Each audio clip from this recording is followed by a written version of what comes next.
हाय बच्चों, नमस्कार। तो आज 8वीं कक्षा के लिए जो फोर्थ जो पाठ शिक्षा है ना, ये शिक्षा जो कविता के बारे में जो इस कक्षा में जो उसके बारे में हम जानकारी प्राप्त करेंगे, है ना बच्चों। शिक्षा जो है, शिक्षा जो कविता का जो कवि का नाम ठाकुर गोपाल शरण सिन्हा। कौन है? ठाकुर गोपाल शरण सिन्हा। समझ गया? देखिए अपनी किताब में है, थोड़ा सा ठाकुर गोपाल शरण सिंह जी का थोड़ा सा परिचय हम समझेंगे। किताब में है, देखिए मैं पढ़ता जाऊंगा, आप ध्यान से सुनिए। ठाकुर गोपाल शरण सिन्हा, ठाकुर गोपाल शरण सिन्हा जो इनका कालावधि 1892 से 1960 तक, 1892 से 1960 तक इनका कालावधि।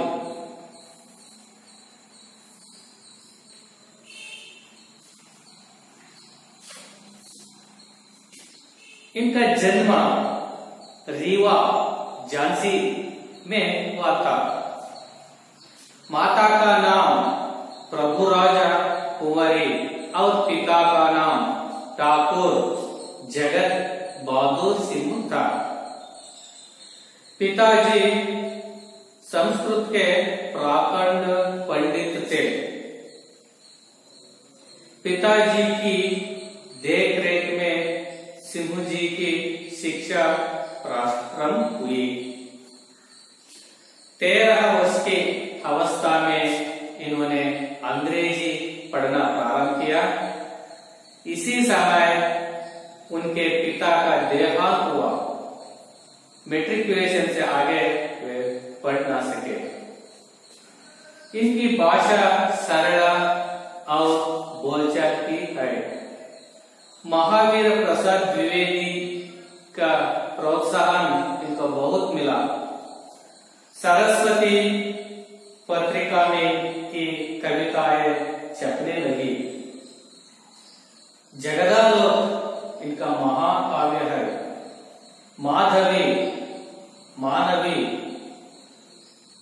कादम्बिनी, ज्योतिष्मती, संचिता, सुमन, विश्वगीत और ग्रामिका इनके मुक्त काव्य है। ग्रामिका और जगदालोक उत्तर प्रदेश सरकार से पुरस्कृत है। समझिए बच्चों। देखिए कविता लिखने वाला जो ठाकुर गोपाल सिंह शरण जी का जो साथ देखिए, जो इनका जन्म, इनका मतलब जो ठाकुर गोपाल सिंह शरण जी का तो जन्म रीवा, कहाँ है? जन्म रीवा, रीवा झांसी जिले, झांसी है ना, यूपी में। उत्तर प्रदेश में आता है जो झांसी, झांसी जिले का चिरगांव को मालूम है। और इसी तरह रीवा, जो रीवा में जो जन्म हुआ। देखिए ठाकुर गोपाल सिंह शरण जी का जो माता का नाम, जो माता का नाम प्रभुराजा कुंवरी, माता प्रभुराज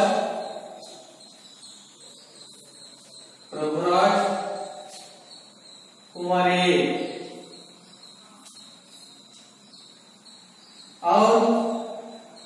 पिता का नाम, पिता ठाकुर जगत बहादुर सिंह, ठाकुर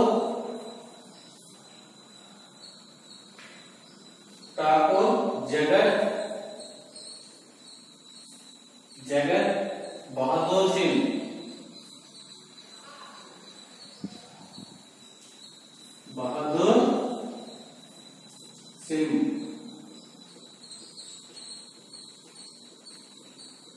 ठाकुर जगत बहादुर सिंह था। पिताजी संस्कृत के प्राकंड पंडित थे। देखिए, संस्कृत जो विषय में प्राकंड पंडित थे। पिताजी की देखरेख में सिंह जी की शिक्षा प्रारंभ हुई। पिताजी के देखरेख में सिंह जी के शिक्षा प्रारंभ हुई। ನೋಡಿ, ಇವರು ಸಂಸ್ಕೃತದ ಪ್ರಾಕಂಡ ಪಂಡಿತರು ಕೂಡ ಇವರು ಆಗಿದ್ರು. ಯಾರು? पिताजी बहादुर सिंह था। पिताजी संस्कृत के ಪ್ರಾಕಂಡ पंडित थे। ಇವರು ಸಂಸ್ಕೃತದ ವಿಷಯದಲ್ಲಿ ದೊಡ್ಡ ವಿದ್ವತ್ತನ್ನು ಪಡ್ಕೊಂಡಿದ್ರು, विद्वांसरागिದ್ರು। पिताजी की देखरेख में सिंह जी की शिक्षा प्रारंभ हुई। देखिए, पिताजी की देखरेख में सिंह जी की शिक्षा प्रारंभ हुई। ತನ್ನ ತಂದೆಯ ಒಂದು ಪಾಲನೆ ಪೋಷಣೆಯ ಮೇರೆಗೆ, देखरेख में पूर्ण ರೆಸ್ಪಾನ್ಸಿಬಿಲಿಟಿ, ಜವಾಬ್ದಾರಿ, ಅವರ ಒಂದು ಜವಾಬ್ದಾರಿಯಲ್ಲಿ ಇವರ ಒಂದು ಶಿಕ್ಷಣ ಪ್ರಾರಂಭವಾಯಿತು, ಶುರುವಾಯಿತು। 13 वर्ष की अवस्था में, 13 वर्ष की अवस्था, 13 का मतलब 13, अवस्था में, अवस्था का मतलब एज, उम्र, इन्होंने अंग्रेजी पढ़ना प्रारंभ किया। देखिए, 13 ವರ್ಷದ ವಯಸ್ಸಿನಲ್ಲಿದ್ದಾಗ ಇವರು ಅಂಗ್ರೇಜಿ ಅಂದ್ರೆ ಇಂಗ್ಲಿಷ್, अंग्रेजी ಅಂದ್ರೆ ಇಂಗ್ಲಿಷ್, आंग्ल भाषा, सेकेंड लैंग्वेज, आ भाषायನ್ನ पढ़ना प्रारंभ किया, तो शुरू किया। 13 वर्ष के उम्र से ही जो अंग्रेजी पढ़ना जो शुरू किया या प्रारंभ किया, कब? ठाकुर गोपाल शरण सिंह जी ने।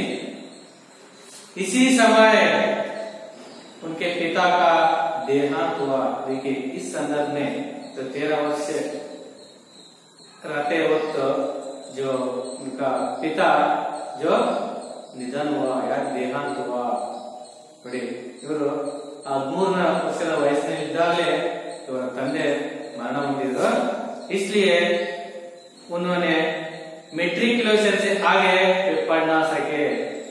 ठीक है, ಸಂಪೂರ್ಣ ಜವಾಬ್ದಾರಿ ಬಿದ್ದರಿಂದ ಇವರು ಕೇವಲ ಪ್ರೌಢ ಶಿಕ್ಷಣದವರೆಗೆ, ಮೆಟ್ರಿಕ್ಯುಲೇಷನ್ ಅಂದ್ರೆ ಹೈಸ್ಕೂಲ್ ತನಕ ಇವರು ವಿದ್ಯಾಭ್ಯಾಸವನ್ನು ಕಲ್ಪಿಟ್ಟು ಹಾಗೆ ಪढ़ ना सके, ಮುಂದೆ ಓದಕ್ಕೆ ಸಾಧ್ಯ ಆಗಲಿಲ್ಲ ಅಂತ ಕೂಡ ಹೇಳ್ತಾರೆ। इनकी भाषा सरल और बोलचाल की है। देखिए, इनकी भाषा, ಇವರು ಬಳಸುವಂತಹ ಭಾಷೆ, ಇವರು ಬರೆಯುವಂತಹ ಭಾಷೆ, ಬಳಸುವಂತಹ ಭಾಷೆ ಬಹುತ್ ಸರಳ है, ಬಹಳ ಸರಳವಾಗಿರ್ತದೆ, ಈಸಿ ಆಗಿರ್ತದೆ, ಸುಲಭವಾಗಿರ್ತದೆ। और बोलचाल की भाषा है, बोलचाल में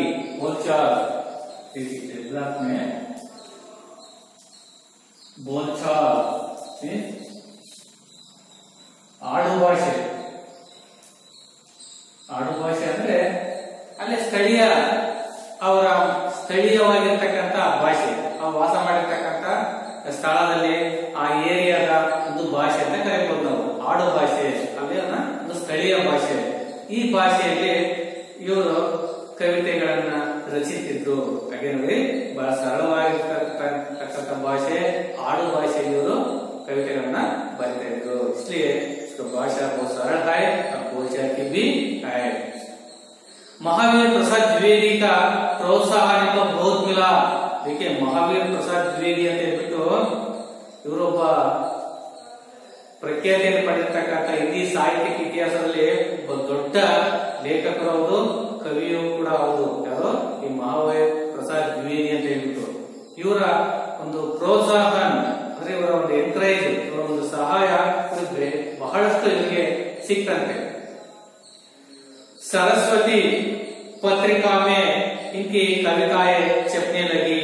देखिए ಇವರೆಲ್ಲ ಬರೆದಿರ್ತಕ್ಕಂಥ ಪತ್ರಿಕೆಗಳು ಸರಸ್ವತಿ ಎಂಬ ಒಂದು ಪತ್ರಿಕೆಯಲ್ಲಿ ಎಲ್ಲಾ ಕವಿತೆಗಳು ಕೂಡ ಅದರಲ್ಲಿ ಶೇಖರಿಸಿ ಇಟ್ಟಿರ್ತಕ್ಕಂಥದ್ದಂತೆ. ಅದರಲ್ಲೆಲ್ಲ ಕೂಡ ಬರೆದಿದ್ದಾರಂತೆ. जगदालो इनका महाकाव्य है. देखिए जगदालो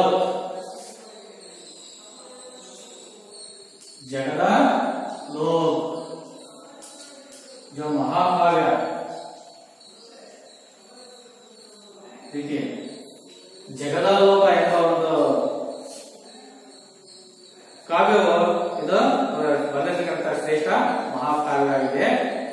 ಮಾಧವಿ, ಮಾನವಿ, कादम्बिनी, ज्योतिष्मती, संचिता, सुमन, विश्वगीत और ग्रामिका इनके मुक्त काव्य है.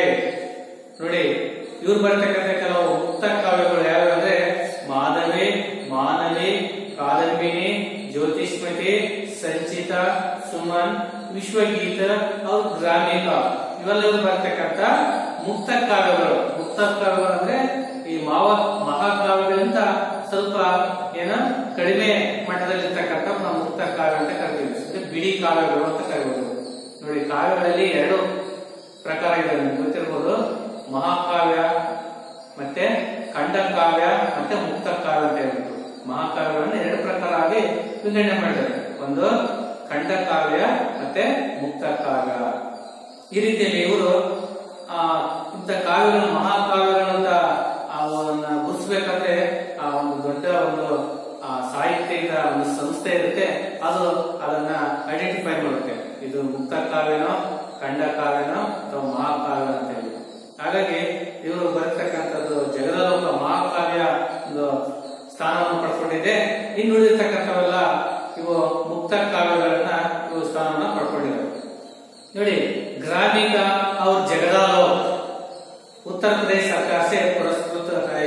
ನೋಡಿ ಗ್ರಾಮಿಕ ಮತ್ತೆ ಜಗದಾಲೋಕ ಎಂಬ ಎರಡು ಕಾವ್ಯಗಳು ಉತ್ತರ ಪ್ರದೇಶ ಅಂದ್ರೆ ಯುಪಿ ಉತ್ತರ ಪ್ರದೇಶ ಸರ್ಕಾರದಿಂದ ಈ ಎರಡು ಕಾವ್ಯಗಳಲ್ಲಿ ಇವರಿಗೆ ಆ ಕಾವ್ಯಗಳಿಗೆ ಒಂದು ಗೌರವ, ಸನ್ಮಾನ, ಪ್ರಶಸ್ತಿ ಲಭಿಸಿವೆ. ಇಷ್ಟು आपको मालूम है ना. ಇದು ಇವರ ಒಂದು ಸಂಕ್ಷಿಪ್ತವಾಗಿರತಕ್ಕಂತ ಪರಿಚಯ. समझ गए बच्चों? देखिए तो और जो इस कविता में आने वाला कुछ शब्द के बारे में हम आज समझेंगे. देखिए दुनिया, दुनिया है, आपको मालूम है दुनिया, ये बार बार ये शब्द आता है दुनिया, सभी पाठ में ये शब्द आता है. हाँ अच्छा, वेरी गुड. जगत, संसार, समानाक्षर. लघु, लघु छोटा, छोटा ಅಂದ್ರೆ ಚಿಕ್ಕ ಅಥವಾ ಸಣ್ಣ ಅಥವಾ ಹಗುರವಾದ. ಹಲ್ಕ ಅಂತ ಕರೀತಾರೆ. ಹಲ್ಕ ಅಂದ್ರೆ ಹಗುರವಾದ. Cheng, Cheng, Cheng. पतंग, पतंग आपको देखा? पतंग अरे गाड़ी पटा, गाड़ी पटा. उर, उर, उर ಅಂದ್ರೆ ಛಾತಿ, ಛಾತಿ, ಸೀನಾ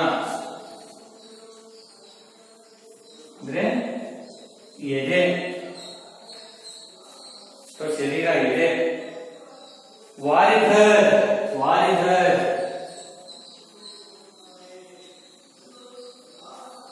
वारिधर ಅಂದ್ರೆ ಬಾದಲ್, ಬಾದಲ್ ಅಂದ್ರೆ ಮೋಡ, ಮೋಡ. ಗಿರಿ, ಗಿರಿ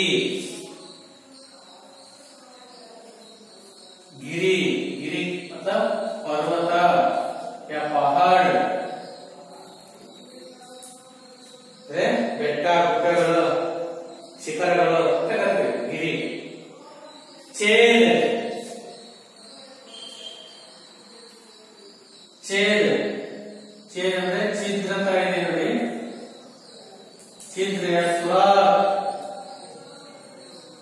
ಅಂದ್ರೆ ರಂಧ್ರ ಯಾಕಂದ್ರೆ ಕನ್ನಡದಲ್ಲಿ ರಂಧ್ರ चक्कर खाना चक्कर चक्कर इधर उधर घूमना इधर उधर घूमना अर्थ ಅಂದ್ರೆ ಈ ಕಡೆ ಆ ಕಡೆ ಸುತ್ತುವುದು ತಿರುಗಾಡುವುದು ಅಂತ अर्थ समझे बच्चों ये पाठ में आने वाला नया शब्द और इस कविता में अब बहुत सारे जो शब्दार्थ है कविता पढ़ते वक्त अर्थ में समझ सकता हूँ। देखिए शिक्षा शिक्षा शिक्षा का मतलब क्या है? शिक्षा सुना है कन्नड़ में जो शिक्षा अब सुना है शिक्षे हिंदी का जो शिक्षा अलग है कन्नड़ का जो शिक्षा अलग है। हिंदी में जो शिक्षा का अर्थ शिक्षण शिक्षण शिक्षण अथवा कलिके अथवा अभ्यास मालूम हुआ? शिक्षा का मतलब शिक्षण अथवा कलिके अथवा अभ्यास अध्ययन अब कन्नड़ में जो शिक्षा शिक्षा का मतलब जो पनिशमेंट हम खाते हैं पनिशमेंट दंड है ना कन्नड़ में जो शिक्षा शिक्षे विधिसुವುದು ದಂಡ ವಿಧಿಸುವುದು ಅಂತ ಕರೀತೀವಿ ಅದು ಹಿಂದಿಯಲ್ಲಿ ಶಿಕ್ಷಾ ಅಂದ್ರೆ ಶಿಕ್ಷಣ ಅಂತ ಅರ್ಥ ಆಯ್ತಾ? देखिए इस शिक्षा का जो उद्देश्य इस कविता में कवि अनुभव के द्वारा शिक्षा प्राप्त करके अनेक उदाहरण प्रस्तुत करते हैं। जीवन में यश की प्राप्ति के लिए अनेक प्रकार के मुसीबतों को सामना करना पड़ता है। बिना परिश्रम के हम कभी सुख प्राप्त नहीं कर सकते। मालूम हो ना? यहाँ पर जो कवि जी ने कह रहा है कि देखिए इस कविता में इस शिक्षा कविता में कवि खुद अपने अनुभव के द्वारा शिक्षा प्राप्त करने के अनेक उदाहरण प्रस्तुत करते हैं। यहाँ पर ನೋಡಿಲಿ ಮಕ್ಕಳೇ ಕವಿಯು ಅನುಭವದ ಮೂಲಕ ನಾವು ಅನೇಕ ವಿಚಾರಗಳನ್ನ ಶಿಕ್ಷಣವನ್ನ ನಾವು ಕಲಿಯಬಹುದು ಅಂತ ಹೇಳ್ಬಿಟ್ಟು ಹಲವಾರು ಉದಾಹರಣೆಗಳಲ್ಲಿ ಅವರು ಪ್ರಸ್ತುತಪಡಿಸಿದ್ದಾರೆ। ಅನೇಕ ಉದಾಹರಣೆಗಳನ್ನು ಕೊಟ್ಬಿಟ್ಟು ಅವರು ಶಿಕ್ಷಣವನ್ನ ನಾವು ಕಲಿಬಹುದು ಅನುಭವದ ಮೂಲಕ ನಾವು ಶಿಕ್ಷಣವನ್ನ ಕಲಿಬಹುದು ಅಂತ ಕೂಡ ಹೇಳ್ತಾರೆ। जीवन में यश की प्राप्ति के लिए हमारे जीवन में जिंदगी में हम जो यश प्राप्त करने के लिए अनेक प्रकार का जो मुसीबतों को सामना करना पड़ता है। ठीक है कवि कह रहे हैं कि हम जिंदगी में हम यश प्राप्त करने के लिए हमारा लक्ष्य प्राप्त करने के लिए मतलब ಜೀವನದಲ್ಲಿ ಏನಾದರೂ ಗುರಿ ಮುಟ್ಟಬೇಕು ಅಂದ್ರೆ ಯಶಸ್ಸು ಪಡ್ಕೋಬೇಕು ಅಂದ್ರೆ ಹಲವಾರು ರೀತಿಯ ಕಷ್ಟಗಳನ್ನ ನಾವು ಎದುರಿಸಬೇಕಾಗುತ್ತೆ। ಮುಸೀಬತ್ ಅಂದ್ರೆ ಕಷ್ಟಗಳು। ಮುಸೀಬತ್ ಮುಸೀಬತ್ ಅಂದ್ರೆ ಕಷ್ಟ ಕಷ್ಟ ತೊಂದರೆ ಆಪತ್ತುಗಳು ಸಮಸ್ಯೆಗಳು ಹೌದಲ್ಲ ಇವನ್ನೆಲ್ಲ ಕೂಡ ನಾವು ಸಾಮನಾ करना पड़ता है। ಅವಳನ್ನೆಲ್ಲ ಎದುರಿಸಬೇಕಾಗುತ್ತದೆ ಅವಳನ್ನ ನಾವು ಎದುರಿಸಬೇಕಾಗುತ್ತೆ ಗೆಲ್ಲಬೇಕಾಗುತ್ತದೆ। ಏನ ಬಚ್ಚ ಇದು ಒಪ್ಕೊಳ್ತೀರ ಹೌದಲ್ಲ? Very good. ಅಂದ್ರೆ ನನ್ನ ಜೀವನದಲ್ಲಿ ಮುಂದೆ ಬರಬೇಕು ಅಂದ್ರೆ ಸಾಧನೆ ಮಾಡಬೇಕು ಅಂದ್ರೆ ಗುರಿ ಮುಟ್ಟಬೇಕು ಅಂದ್ರೆ ಹಲವಾರು ಸಮಸ್ಯೆಗಳನ್ನ ಕಷ್ಟಗಳನ್ನ ತೊಂದರೆಗಳನ್ನ ಅಡೆತಡೆಗಳನ್ನ ನಾವೆಲ್ಲ ಎದುರಿಸಬೇಕಾಗುತ್ತೆ। बिना परिश्रम के हम कभी सुख प्राप्त नहीं कर सकते। देखिए हमको परिश्रम के बिना हमको सुख नहीं मिलता। ಅಂದ್ರೆ ನಾವು ಯಾವುದೇ ಕಷ್ಟ ಪಡದೆ ಪರಿಶ್ರಮ ಪಡದೆ ನಮಗೆ ಸುಖ ಬೇಕು ಅಂತ ಹೇಳ್ಬಿಟ್ಟು ನಾವು ಅನಿಸಿದ್ರೆ ಅದು ಸುಖ ದೊರೆಯುವುದಿಲ್ಲ. ಸುಖ ಎಂಬುದು अंगड़ी सिगो वस्तु वाला मकड़े, अगर सुख हमको कब मिलता है, हम हमेशा परिश्रम के साथ हम सुख मिलता है. परिश्रम के बिना सुख भी नहीं मिलता, कुछ भी नहीं मिलता. समझिए बच्चों, ಅಂದ್ರೆ ನಾವು ಯಾವುದೇ ಕೂಡ ಪಡ್ಕೋಬೇಕಂದ್ರೆ ಮೊದಲು ನಾವು ಪರಿಶ್ರಮ ಪಡಬೇಕು, ಕಷ್ಟ ಪಡಬೇಕು. ಅಂದಾಗ ಮಾತ್ರ ನಮಗೆ ಸುಖ, ನೆಮ್ಮದಿ, ಶಾಂತಿ ಸಿಗುತ್ತೆ ಅನ್ನೋದು ಕವಿಯೋಗಿ ತಮ್ಮ ಅನುಭವದ ಮೂಲಕ ನಾವು ಯಾವ ರೀತಿ ಶಿಕ್ಷಣವನ್ನು ಕಲಿಬಹುದು, ಕಲಿಕೆಯನ್ನ ಕಲಿಬಹುದು ಅನ್ನೋದನ್ನ ಅವರು ಈ ಕವಿತೆ ಮೂಲಕ ಅವರು ನಮಗೆ ಹೇಳಲು ಹೊರಟಿದ್ದಾರೆ. ಸಮझिए बच्चों, देखिए ನೋಡಿ ಇಲ್ಲಿ ಕವಿಯು ಕೆಲವು ಉದಾಹರಣೆಗಳನ್ನ ನೀಡಿದ್ದಾರೆ. ಯಾವ ಉದಾಹರಣೆ ಕೊಟ್ಟಿದ್ದಾರೆ? देखिए शिशु का जो उदाहरण दिया है,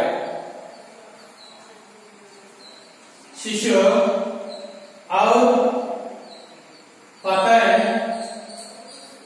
और बादल, इन तीन उदाहरण के साथ हम कैसे हम सीख सकते हैं, इसके बारे में कवि यहाँ पर बताना चाहता है.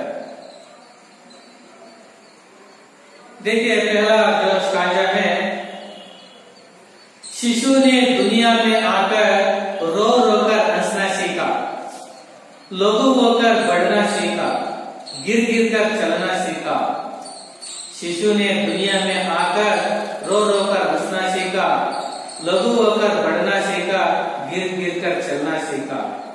कितने ही चक्कर खाकर चंगों ने चढ़ना सीखा, कितने ही चक्कर खाकर चंगों ने चढ़ना सीखा.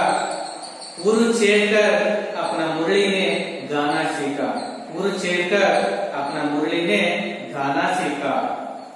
मिट मिट कर वारिधरों ने पानी बरसाना सीखा, मिट मिट कर वारिधरों ने पानी बरसाना सीखा. तरु गिरिवर से गिर गिर कर नदियों ने बहाना सीखा, तरु गिरिवर से गिर गिर कर नदियों ने बहाना सीखा. समझिए बच्चों, और एक बार एक कविता मैं पढ़ूंगा, ध्यान से. दुनिया में आकर रो रो कर हंसना सीखा. क्या सीखा? रो रो कर जो हंसना सीखा. लघु होकर बढ़ना सीखा, लघु होकर बढ़ना सीखा. गिर गिर कर चलना सीखा, गिर गिर कर जो चलना सीखा. कितने चक्कर खाकर चंगों ने चढ़ना सीखा, कितने ही चक्कर खाकर चंगों ने पतंगों ने चढ़ना सीखा. उर छेड़कर अपना मुरली ने जो गाना सीखा, उर छेड़कर अपना मुरली ने गाना सीखा. मिट मिट कर वारिधरों ने पानी बरसाना सीखा, मिट मिट कर वारिधरों ने पानी बरसाना सीखा. तरु गिरिवर से गिर गिर कर नदियों ने बहाना सीखा. समझिए बच्चों, देखिए यहाँ पर जो कवि जी ने जो बताना चाहता है कि जो शिक्षा, देखिए शिक्षा, ये शिक्षा में दो प्रकार के होते हैं, दो प्रकार के होते हैं.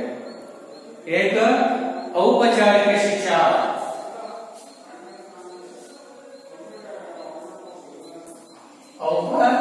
औपचारिक शिक्षा, और दूसरा अनौपचारिक शिक्षा. अनौपचारिक शिक्षा, अनौपचारिक शिक्षा सुना हो गया. तो औपचारिक शिक्षा क्या है, जो इसका मतलब क्या है? औपचारिक शिक्षा क्या है?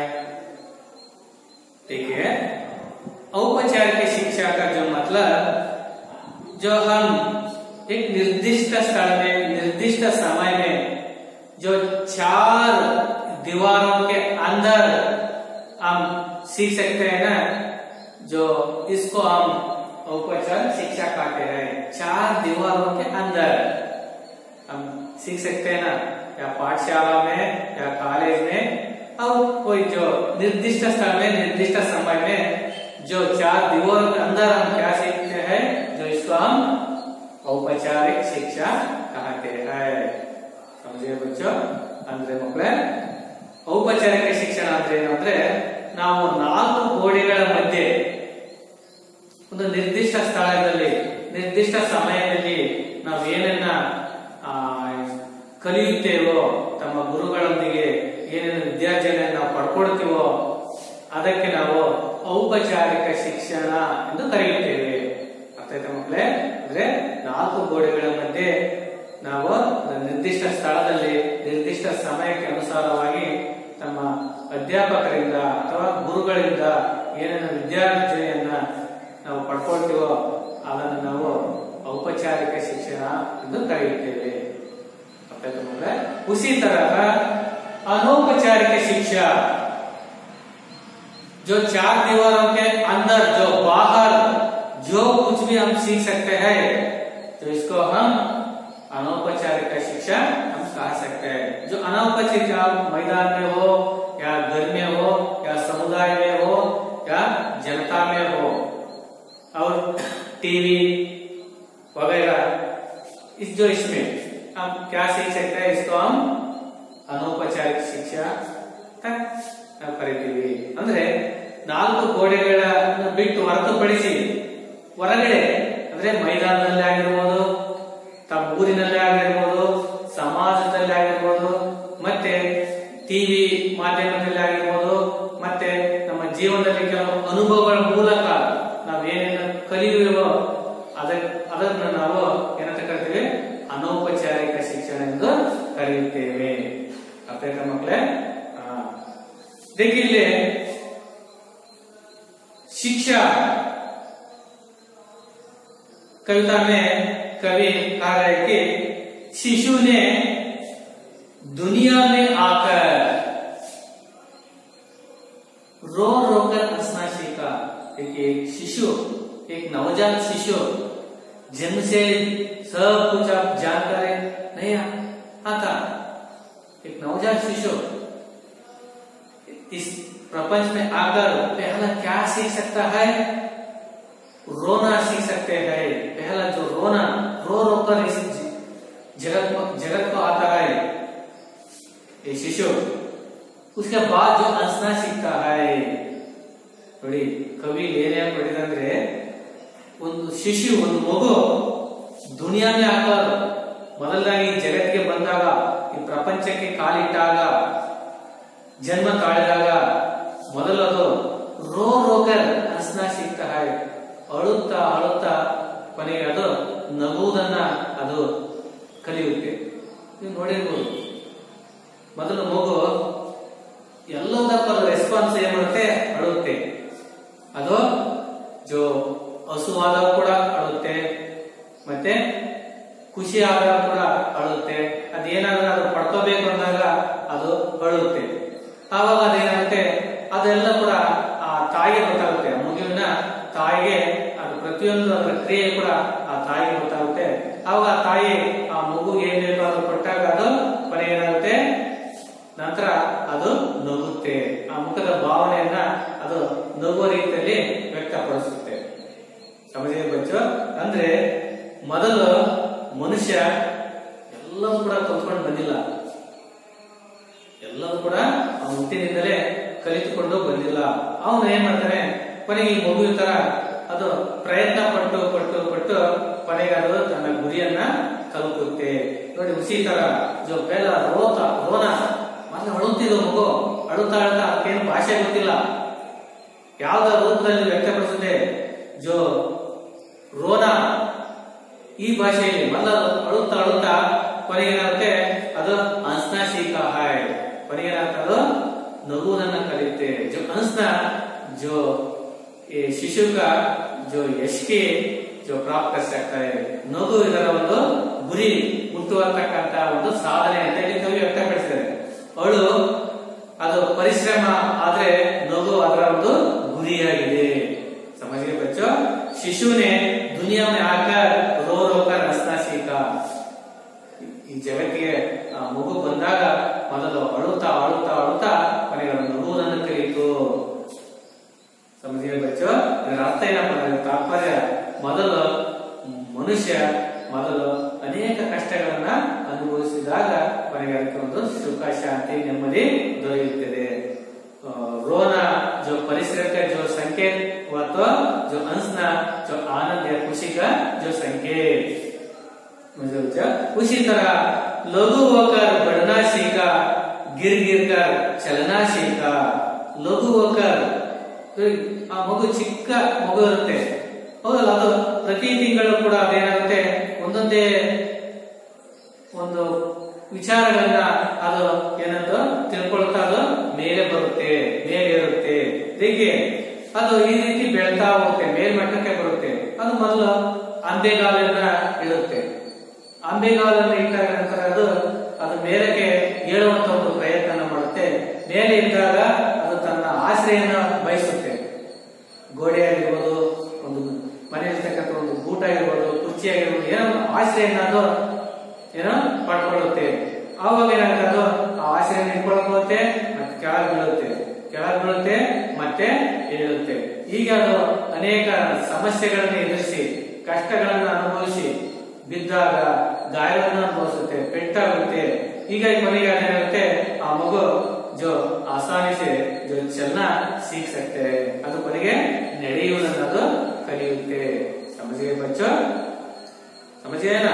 शिशु इस दुनिया में आकर रो रो कर उसके बाद जो हंसना सीख सकता है, उसके बाद लघु होकर जो अनेक कष्ट सहकर जो बढ़ना सीखा है और गिर गिर कर जो चलना सीखा है. ಹೀಗೆ ಬಿದ್ದು ಬಿದ್ದು ಬಿದ್ದು ಬಿದ್ದು ಕೊನೆಗೆ ಅದು ನಡೆಯುವುದನ್ನ ಕಲಿಯುತ್ತೆ. देखिए अब दूसरा पंक्ति में, कितने ही चक्कर खाकर चंगों ने चढ़ना सीखा. पतंग आपको देखा है, पतंग ಗಾಳಿಪಟ ನೀವೆಲ್ಲ ನೋಡಿರ್ಬೋದು, ನೋಡಿರ್ಬೋದು, ಮನೆ ನೀವು ಕೂಡ ಅದನ್ನ ಆರಿಸಿರ್ಬೋದು ಹೌದಲ್ಲ. ಈ ಪತಂಗವು, ಈ ಗಾಳಿಪಟವು ಕಿತನೆ ಚಕ್ಕರ್ ಕಾಕೋರು, ಅದು ಏಕದಮ್ ಮೇಲೆ ಕಾರುತ್ತಾ बहुत सारे जो चक्कर करते हैं, घूमते हैं, ಅನೇಕ ಬಾರಿ ಎಷ್ಟೊಂದು ಬಾರಿ ಕೂಡ ಅದು ಏನಾಗುತ್ತೆ, ಆ ಕಡೆ ಈ ಕಡೆ ಆ ಕಡೆ ಈ ಕಡೆ ಸುತ್ತುತ್ತೆ. ಆ ಗಾಳಿಯೊಂದಿಗೆ ಸೆಣಸಾಡುತ್ತೆ, ಅದು ಸೆಣಸಾಡುತ್ತೆ, ಕಷ್ಟಪಡುತ್ತೆ. इसके बाद वो ऊपर जो चढ़ सकते हैं, ಕೊನೆಗೆ ಅದು ಗಾಳಿಯ ವಿರುದ್ಧವಾಗಿ ಹೋದಾಗ ಕೊನೆಗೆ ಅದು ಮೇಲೆ ಕೇಳುತ್ತೆ. कवि यहाँ पर क्या बताना चाहते हैं कि इस तरह जो पतंग भी जो हवा के साथ जो लड़ाई करते, ಗಾಳಿಯೊಂದಿಗೆ ಸೆಣಸಾಡಿ ಅದು ಕೂಡ ಕೊನೆಗೆ ಆರುವುದನ್ನ ಕಲಿಯುತ್ತೆ. ಮತ್ತೆ उसी तरह जो उर छेद कर अपना मुरली ने गाना सीखा. ನೋಡಿ ಮುರಳಿ ಅಂದ್ರೆ ಕೊಳಲು ನೋಡಿದ್ರಿ, ಆ ಕೊರಳು ಎಲ್ಲೋ ಒಂದು ಬಿದಿರಿಗೆ ಬಿದ್ದಿರುತ್ತೆ, ಬಿದಿರಿಂದ ಮಾಡಿರ್ತಾರೆ ಕೊರಳು ಹೌದಲ್ಲ. ಆ ಕೊರಳು ಎಲ್ಲೋ ಬಿದ್ದಿರ್ತಕ್ಕಂಥ ಬಿದಿರಿಗೆ ಏನಾಗುತ್ತೆ, ಉರು ಚೇರ್ಕರ್ ಅದರ ಭಾಗದಲ್ಲಿ, ಅದರ ಶರೀರದಲ್ಲಿ, ಅದರ ಎದೆಯಲ್ಲಿ ಕೆಲವು ರಂಧ್ರಗಳನ್ನು ಕರೆದಾಗ, ಕೆಲವು ಹೋಲುಗಳನ್ನು ನಾವು ಮಾಡಿದಾಗ ಕೊನೆಗೆ ಏನಾಗುತ್ತೆ, ಅದರಿಂದ ಗಾನ ಸ್ವರಗಳು ಹೊರಹೋಗ್ತವೆ. ಇಲ್ಲದೆ ಹೋದ್ರೆ ಆ ಕೊಳಲು ಆ ಬಿದಿರಿನ ಕಡ್ಡಿ ಎಲ್ಲಿ ಬಿದ್ದಿರುತ್ತೋ ಅಲ್ಲೇ ಬಿದ್ದಿರುತ್ತೆ. ಆದ್ರೆ ನಾವು ಅದನ್ನು ಎತ್ತಿಕೊಂಡು ಅದಕ್ಕೆ ಅದರ ದೇಹದಲ್ಲಿ ಕೆಲವೊಂದು ರಂಧ್ರಗಳನ್ನು ಮಾಡಿದಾಗ, ಹೋಲುಗಳನ್ನು ಮಾಡಿದಾಗ, ನಂತರ ಅದನ್ನು ನಾವು ನುಡಿಸಿದಾಗ ಅದರಿಂದ ಸುಮಧುರವಾಗಿರ್ತಕ್ಕಂಥ ಸ್ವರಗಳು ಹೊರಹೊಮ್ಮುತ್ತವೆ.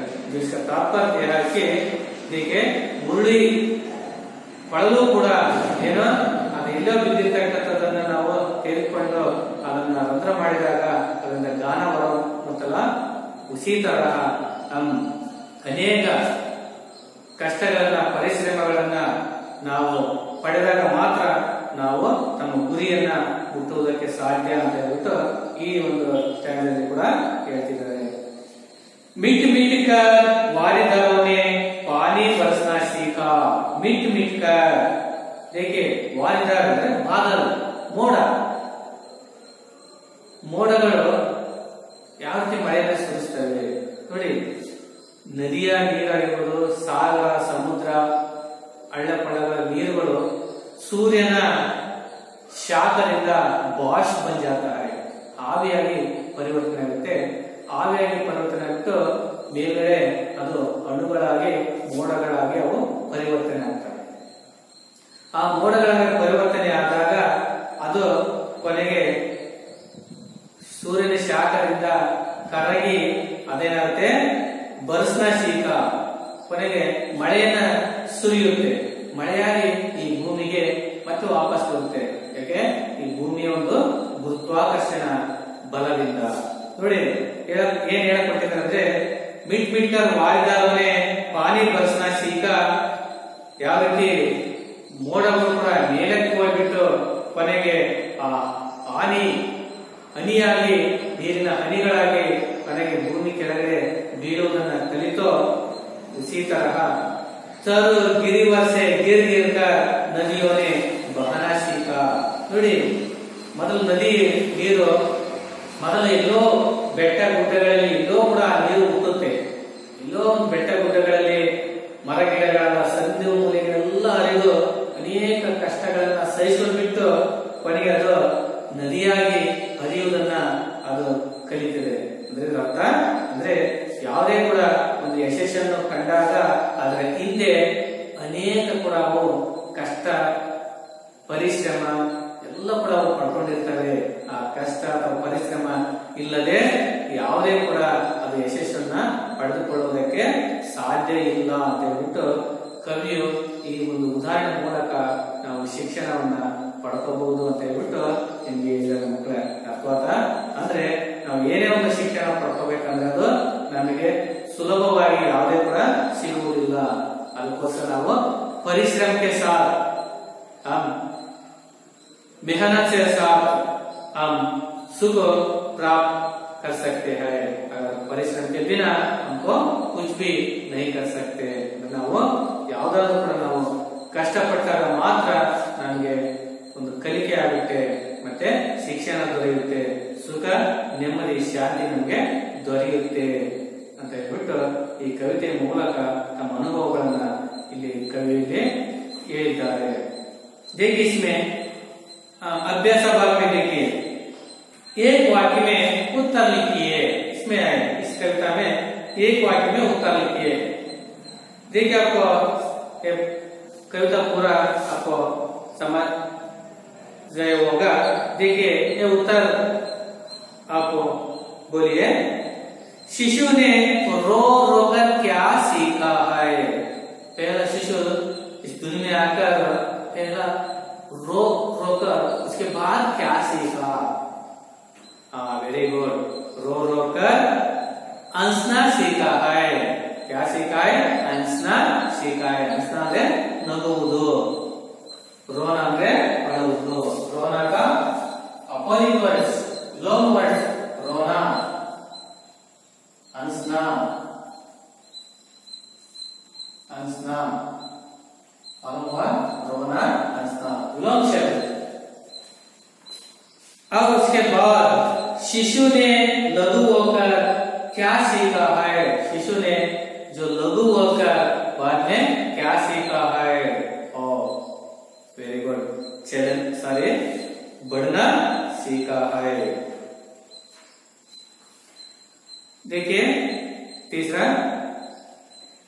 शिशु ने चलना कैसे सीखा है शिशु ने चलना कैसे सीखा है जो शिशु कैसे जो चलना सीख गया इस कविता के अनुसार शिशु वेरी गुड जो गिर गिर कर जो चलना सीखा है उसके बाद देखिए शिशु ने सब कुछ कहाँ आकर सीखा है शिशु एक चढ़ना बढ़ना और हंसना रोना ये सब कहाँ आकर सीखा है हाँ वेरी गुड इस जगत में आकर ये सब कुछ सीखा है जगत में आकर इस दुनिया में आकर देखिए पांचवा, चंगों ने क्या सीखा है। चंगा मतलब जो पतंग, पतंग ने क्या सीखा है। पतंग ने जो चढ़कर खाकर क्या सीखा है, ऊपर चढ़ने का जो सीखा है, चढ़ना सीखा है। और उसके बाद प्रश्न, मुरली ने गाना कैसे सीखा है। मुरली ने गाना कैसे सीखा है। चढ़कर ने गाना सीखा है। उर्दू में चढ़कर गाना सीखा है। वारीदारों ने पानी बरसना कैसे सीखा है। वारीदारों ने मतलब जो बादल, पानी बरसना कैसे सीखा है। मीट मीट कर जो वारीदारों ने बरसना सीखा है। नदियों ने बहाना कैसे सीखा है। नदियों ने जो नदियां जो कैसे जो बहाते जो सीखना। Very good. थर गिरिवर से जो बहाना सीखा है। समझ गया सर क्वेश्चन। और देखिए 2-3 वाक्यों में उत्तर लिखिए। शिशु ने दुनिया में आकर पहले क्या क्या सीखा है और कैसे सीखा है। देखिए पहला प्यारा में और दूसरा प्यारा में ये पूरा है, ये लिख लीजिए। और पानी कैसे बरसाता है, नदियां कैसे बहती है। जो इसका उत्तर जो आखिर का जो कविता है ना, मिट मिट का वाला, इसमें ये उत्तर है वो लिख लीजिए। और इसके बाद देखिए अनुरूप शब्द लिखिए। अनुरूपता शब्द, अनुरूपता शब्द ಅಂದ್ರೆ ಹೋಲಿಕೆಯ ಪದಗಳು, ಮೊದಲ ಪದಕ್ಕೆ ಸಂಬಂಧಿಸಿದಂತೆ ಎರಡನೆಯ ಪದಕ್ಕೆ ಉತ್ತರ ಬರೆದಿರ್ತಕ್ಕಂಥದ್ದು ನಾವು ಅನುರೂಪತಾ ಶಬ್ದಗಳು ಎಂದು ಕರೆಯುತ್ತೇವೆ. ಅನುರೂಪ ಅಂದ್ರೆ ಹೋಲಿಕೆ ಪದಗಳು, ಒಂದೊಂದು ಹೋಲಿಕೆ ಇರ್ತಕ್ಕಂಥದ್ದು. ठीक इसमें पहला चढ़ चढ़ना, वारिदर बरसाना, दुनिया जगत, उर छाती या सीना लिख लीजिए। और तीसरा नदी बहाना, मुरली गाना। देखिए भूख प्यास, भूख प्यास शब्द युग्म। और मीट मीट का द्विरुक्ति ನೋಡಿ, ಜೋಡಿ ನುಡಿಗಳು ದ್ವಿರುಕ್ತಿ ಅಂತ ಕರೀತೀವಿ. ಭೂಕ್ ಪ್ಯಾಸ್ ಅಂದ್ರೆ ಯುಗ್ಮ ಶಬ್ದ ಅಂದ್ರೆ ಒಂದಕ್ಕೊಂದು ವಿರುದ್ಧವಾಗಿರ್ತಕ್ಕಂಥದ್ದು. ಇವು ಶಬ್ದ ಯುಗ್ಮ ಶಬ್ದ ಅಂತ ಕರಿತೀವಿ. ಮಿಟ್ ಮಿಟ್ का ನಾವು द्विरुक्ति ಅಂತ ಕರಿತೀವಿ. ಇವು ಅನುರೂಪತಾ ಪ್ರಶ್ನೆ. देखिए जोड़कर लिखिए, जोड़कर लिखिए। देखिए शिशु गिरिवर चैन गाना, ये सब प्रश्न है। देखिए इधर मुरली हंसना नदी चढ़ना, इसको हम जोड़ सकते हैं। शिशु, शिशु इसमें क्या जोड़ होता है। शिशु हंसना, गिरिवर नदी, चंड चढ़ना, गाना मुरली लिख लीजिए ना। देखिए विलोम शब्द, विलोम शब्द देखिए रोना का विलोम शब्द, वेरी गुड, हंसना। चढ़ना, चढ़ना का मतलब चढ़ना, उतरना क्या, मिटना, जगना, गिरना, उठना। अन्य वचन रूप लिखिए, अन्य वचन रूप नदी नदिया, मुरली मुरलिया, वाणी वाणिया, स्मृति स्मृतिया। देखिए पर्यायवाची शब्द समानार्थक शब्द, शिशु बच्चा, दुनिया जगत, वारिदर बादल, चंद पतंग। देखिए और तार वाले थाप वाले अन्य संगीत साधनों की सूची बनाइए। देखिए तार वाले ಅಂದ್ರೆ ತಂತಿಯಿಂದ ನುಡಿಸುವಂತಹ ಸಂಗೀತದ ಸಾಧನಗಳು ಯಾವುವು, ಥಾಪ್ ವಾಲೆ ಅಂದ್ರೆ ತಮ್ಮ ಕೈಯಿಂದ ಬಾರಿಸುವಂತಹ ಸಂಗೀತದ ಸಾಧನಗಳು ಯಾವುವು ಎಂಬುದನ್ನು ನಾವು ಪಟ್ಟಿ ಮಾಡಬೇಕಂತೆ। ನೋಡಿ ಇಲ್ಲಿ ಸಿತಾರ, ತಬಲಾ, ಮುರಳಿ, ಬೀನ್, ವೀಣಾ, ಡಫ್ಲಿ, ಡೋಲಕ್, ಶಹನಾಯಿ, ಸಾರಂಗಿ, ಗಿಟಾರ್, ಹಾರ್ಮೋನಿಯಂ, ಘಟಂ ಅಂತ ಕರಿತೀವಿ। ಇವು ಯಾವುದರಿಂದ ನಾವು ನುಡಿಸಬಹುದು ಅಂತ ನೋಡಿ। ಸಿತಾರವನ್ನ ತಂತಿಯ ಮುಖಾಂತರ ನಾವು ನುಡಿಸಬಹುದು। ನೆಕ್ಸ್ಟ್ ಅಂಗೈಯಿಂದ ಕೈಯಿಂದ ಮುರಳಿ ನಾವು ಸಂಗೀತದಿಂದ ನುಡಿಸುವ ಸಂಗೀತದಿಂದ। ಬೀಣಾ ಕೂಡ ನಾವು ಸಂಗೀತದಿಂದ। ಡಫ್ಲಿ ಕೂಡ ಒಂದು ಸಾಧನ, ಅದು ಅಂಗೈಯಿಂದ ನಾವು ಬಾರಿಸಬಹುದು। ಡೋಲಕ್ ಕೂಡ ಅಂಗೈಯಿಂದ। ಶಹನಾಯಿ ಅದು ಸಂಗೀತದಿಂದ। ಸಾರಂಗಿ ಅದು ಕೂಡ ಏನು ಕೈಯಿಂದ। ಗಿಟಾರ್ ಅದು ಕೂಡ ಕೈಯಿಂದ, ತಂತಿಯಿಂದ, ಗಿಟಾರ್ ಕೂಡ ತಂತಿಯಿಂದ। ಹಾರ್ಮೋನಿಯಂ ಅದು ಕೂಡ ತಂತಿಯಿಂದ ನುಡಿಸ್ತಕ್ಕಂಥದ್ದು। ಘಟಂ ಇದು ಕೂಡ ನಾವು ಸಂಗೀತದಿಂದ ನಾವು ನುಡಿಸಬಹುದು। ಈ ರೀತಿ ಕೂಡ ನಾವು ಸಂಗೀತದ ಮತ್ತೆ ತಂತಿಯ ಸಾಧನಗಳು ಅಂತ ನಾವು ಕರಿತೀವಿ। ನೋಡಿ नमूना के अनुसार सही वर्तनी वाले शब्द लिखिए। ಒಂದು ಉದಾಹರಣೆ ಕೊಟ್ಟಿದ್ದಾರೆ, ವಾರಿಗರ್ ಅಂತ ಹೇಳ್ಬಿಟ್ಟು ಸರಿಯಾದ ಪದ ಅಂದ್ರೆ ಪದಗಳು ಸರಿಯಾದ ರೀತಿಯಲ್ಲಿಲ್ಲ, ಸರಿಯಾದ ಪದವನ್ನ ಆರಿಸಿ ಬಾಕ್ಸ್ ನಲ್ಲಿ ನಾವು ಬರೀತಕ್ಕಂಥದ್ದು। ನೋಡಿ ಮಧ್ಯದಲ್ಲಿ ದುನಿಯಾ ಅಂತ ಇದೆ, ದುನಿಯಾ ಅಂತ ಇದೆ, ಇದರಲ್ಲಿ ಯಾವ್ದು ಸರಿ? ವೆರಿ ಗುಡ್, ಎರಡೇ ಸರಿ, ದುನಿಯಾ ಅದನ್ನ ಬರೀರಿ। ನೋಡಿ ಎರಡನೇದು ಶಿಶು ಅಂತ ಇದೆ, ಇದರಲ್ಲಿ ಯಾವ ಸರಿ? ಮೊದಲನೇ ಸರಿ ಶಿಶು ಸರಿ। ನೆಕ್ಸ್ಟ್ ಮುರಳಿ ಅಂತ ಇದೆ, ಮುರಳಿ ಅಂತ ಇದೆ, ಇದರಲ್ಲಿ ಯಾವ ಸರಿ? ಎರಡನೇ ಸರಿ, ಮುರಳಿ ಸರಿ। ನಾಲ್ಕನೇದು ಗೀರ್ ಅಂತ ಇದೆ, ಗಿರ್ ಅಂತ ಇದೆ, ಇದರಲ್ಲಿ ಯಾವ ಸರಿ ಅಂದ್ರೆ ಎರಡನೇ ಸರಿ, ಗಿರ್ ಸರಿ। नेक्स्ट ನೋಡಿ 8 नदियों के अधूरे नाम दिए गए हैं, उन्हें पूरा कीजिए।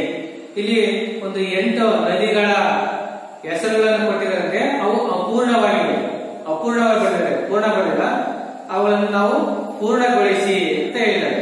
ಉದಾಹರಣೆ ಕೊಟ್ಟಿದ್ದಾರೆ ಯಾವ್ಯಾವಂದ್ರೆ ಮಂದಾಕಿನಿ, ಗಾಗ್ರಾ, ಕಾವೇರಿ, ಗಂಡಕ್, ಮಹಾನಂದ, ಅಲಕಾನಂದ, ಯಮುನಾ, ಕೋಸಿ, ಇವುಗಳನ್ನು ಯಾವ್ಯಾವ ಅಪೂರ್ಣವಾಗಿವೆ ಅವುಗಳನ್ನು ನಾವು ಈ ಒಂದು ಎಲೆಯ ರೂಪದಲ್ಲಿ ಕೊಟ್ಟಿರೋವನ್ನ ನಾವು ತುಂಬಬೇಕು। ನೋಡಿ ಅಲ್ಕಾ ಡ್ಯಾಶ್ ದಾಟ ಇದೆ, ಅಲ್ಲಿ ಏನ್ ಬರೀಬೇಕು ಅಂದ್ರೆ ಅಲ್ಕಾನಂದ ನದಿ ಹೆಸರು ತುಂಬಬೇಕು। ನೆಕ್ಸ್ಟ್ ಡ್ಯಾಶ್ ಮುನಾ ಅಂತ ಇದೆ, ಯಾವ ನದಿ ಹೆಸರು? ಯಾವ ಅಕ್ಷರ ಸೇರಬೇಕು? ಯಮುನಾ। ನೆಕ್ಸ್ಟ್ ಗ ರಾ ಅಂತ ಇದೆ, ಒಂದು ಅಕ್ಷರ ಬಿಟ್ಟು ಇದೆ, ಯಾವ ನದಿ ಹೆಸರು ಇದ್ರಾಗಿದೆ ನೋಡಿ? ಗಾಗ್ರಾ। ನೆಕ್ಸ್ಟ್ ಡ್ಯಾಶ್ ಸಿ ಅಂತ ಇದೆ, ಯಾವ ಅಕ್ಷರ ಬಿಟ್ಟು ಇದೆ? ಕೋಸಿ, ಇದು ನದಿ ಹೆಸರು। ನೆಕ್ಸ್ಟ್ ಮಹಾ ಡ್ಯಾಶ್ ಅಂತ ಇದೆ, ಮಹಾನಂದ। ನೆಕ್ಸ್ಟ್ ಈ ಕಡೆ ನೋಡಿ ಡ್ಯಾಶ್ ದಾಕಿನಿ ಅಂತ ಇದೆ, ಇದ್ರೆ ಯಾವ್ದಾದ್ರು ಹುಡುಕಬೇಕಂದ್ರೆ ಮಂದಾಕಿನಿ। ಕಾ ಡ್ಯಾಶ್ ರಿ ಅಂತ ಇದೆ, ಯಾವ ಅಕ್ಷರ ಬೇಕು? ರೇ ಸಿಗಬೇಕಂದ್ರೆ ಕಾವೇರಿ। ನೆಕ್ಸ್ಟ್ ಗ ಗಂಡಕ್, ಗ ಡ್ಯಾಶ್ ಗ ಅಂತ ಇದೆ, ಯಾವುದು? ಗಂಡಕ್ ಒಬ್ಬ ನದಿ ಹೆಸರು। ಲಾಸ್ಟ್ ನೋಡಿ ಮಹಾ ಡ್ಯಾಶ್ ಅಂದ್ರೆ ಮಹಾನಂದ। ಈ ರೀತಿಯಾಗಿ ನದಿಗಳ ಹೆಸರುಗಳನ್ನು ಇಲ್ಲಿ ಕೊಟ್ಟಿದ್ದಾರೆ। देखिए इस कविता की अंतिम 4 पंक्तियां कंटेस्ट कीजिए। ಈ ಕವಿತೆಯ ಕೊನೆಯ 4 ಸಾಲುಗಳನ್ನ ನೀವು ಕಂಟೆಸ್ಟ್ ಮಾಡಬೇಕು ಮಕ್ಕಳೇ। 4 ಕೊನೆಯ ಯಾವಂದ್ರೆ ಮಿಟ್ कर वारिदारों ने पानी बरसना सीखा, तरु गिरिवर से गिर गिर कर नदियों ने बहाना सीखा। यह कविताओं को कल आप कंटेस्ट कीजिए। ಅಂದ್ರೆ ಈ ಕವಿತೆಯನ್ನ ನೀವು ನಾಳೆ ಶಾಲೆಗೆ ಬರ್ತಕ್ಕಂಥ ಸಂದರ್ಭದಲ್ಲಿ ನೀವು ಬಾಯಟ್ ಮಾಡ್ಕೊಂಡ್ಬಿಟ್ಟು ನೀವು ಅದನ್ನ ಬರಬೇಕು। ಅರ್ಥ ಆಯ್ತಾ ಮಕ್ಕಳೇ? ಇದುವರೆಗೆ ಈ ಪಾಠ ಶಿಕ್ಷಾ ಪಾಠ ಕವಿ ಗೋಪಾಲ್ ಶರಣಸಿಂಗ್ ಜಿನೇ ತನ್ನ ಅನುಭವದ ಮೂಲಕ ಯಾವ ರೀತಿ ನಾವು ಶಿಕ್ಷಣವನ್ನ ಕಲಿಬಹುದು ಅಂತ ಹೇಳ್ಬಿಟ್ಟು ತಮಗೂ ಕೂಡ ತಿಳಿಸಿಕೊಟ್ಟಿದ್ದಾನೆ। ಹಾಗಾಗಿ ಇದನ್ನು ಮನೆ ಹೋಗಿ ಇನ್ನೊಂದ್ಸರಿ ಓದಿ ಅರ್ಥ ಮಾಡ್ಕೊಳ್ಳಿ. ಇದರಲ್ಲಿ ಯಾವ್ದು ಅರ್ಥ ಆಗಲ್ಲ ಅಂದ್ರೆ ನಾಳೆ ಬಂದು ಕೇಳಿ, ನಾನು ಅದನ್ನ ಬಗ್ಗೆ ತಮಗೆ ತಿಳಿಸ್ಕೊಡ್ತೀನಿ. ನಿಮ್ಮೆಲ್ಲರಿಗೂ ಕೂಡ ಧನ್ಯವಾದಗಳು.